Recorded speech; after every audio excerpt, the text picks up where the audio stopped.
Hi friends, welcome to MAL updates. ఈ వీడియోలో ముఖ్యంగా ఇక్కడ ఆంధ్రప్రదేశ్లో కొత్త పథకం అయితే ప్రారంభం కానుంది. ఆ పథకం ఏంటి, ఆ పథకం వల్ల ఉపయోగం ఏంటి అనేది క్లియర్గా చూసుకున్నట్లయితే దీనికి సంబంధించి పూర్తి వివరాలన్నీ కూడా ఈ వీడియోలో అయితే మీకు ఎక్స్ప్లెయిన్ చేస్తాను. ఈ వీడియోని అయితే కంపల్సరీ లైక్ అయితే చేయండి. టాపిక్లోకి అయితే వెళ్ళిపోదాం.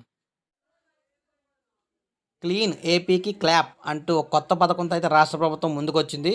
ముఖ్యంగా ఈ పథకం ద్వారా ఆంధ్రప్రదేశ్లో ఇక్కడ పురపాలక శాఖ అయితే కార్యాచరణ సిద్ధం చేయడం జరుగుతుంది. 3 అంచెల విధానంలో అయితే దీన్ని అమలు చేస్తారు.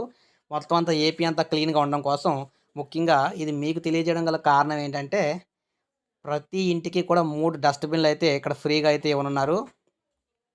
మీరు చూడొచ్చు, రాష్ట్రంలో పట్టణాలను చెత్తారహితం చేసి స్వచ్ఛంగా తీర్చిదిద్దేందుకైతే రాష్ట్ర ప్రభుత్వం సిద్ధమైంది. ఆరోగ్య ఆంధ్రప్రదేశ్ లక్ష్యంగా పారిశుధ్య నిర్వహణకు అత్యధిక ప్రాధాన్యం ఇస్తూ క్లీన్ ఏపీ క్లాప్ కార్యక్రమాన్ని ఉద్యమ స్థాయిలో చేపట్టాలో మున్సిపల్ యంత్రాంగాన్ని సన్నద్ధం అయితే చేస్తుంది. మొదటి దశలో రాష్ట్రంలో 125 మున్సిపాలిటీలు అమలు చేయనున్న క్లాప్ కార్యక్రమానికి కార్యాచరణ ప్రణాళికలు అయితే ఖరారు చేసింది.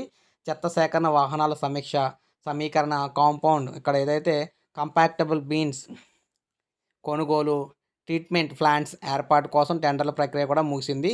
ప్రజల్లో అవగాహన పెంపొందిస్తూ 34,000 మంది పారిశుధ్య కార్మికులు భాగస్వామ్యంతో చేపట్టనున్న ఈ కార్యక్రమం కోసం అయితే పురపాలక శాఖ ఏర్పాట్లు అయితే చేసింది. ఇక ముఖ్యంగా ప్రతి ఇంటికి 3 డస్ట్‌బిన్‌లు.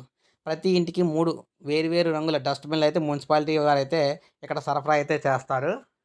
తడి, పొడి చెత్తలు వేరుగా సేకరించి ఇందులో వేయడానికైతే ఈ రకాల కలర్స్ ఉన్న డస్ట్‌బిన్‌లు అయితే ఇవ్వడం అయితే జరుగుతుందన్నమాట.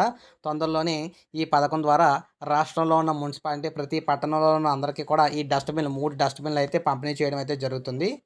తొందరలోనే ఈ కార్యక్రమం అయితే ఆంధ్రప్రదేశ్‌లో అయితే స్టార్ట్ అయితే కానుంది. సో, ఇది ఫ్రెండ్స్ ఈ వీడియో. ఈ వీడియో నచ్చితే కంపల్సరీ లైక్ అయితే చేయండి.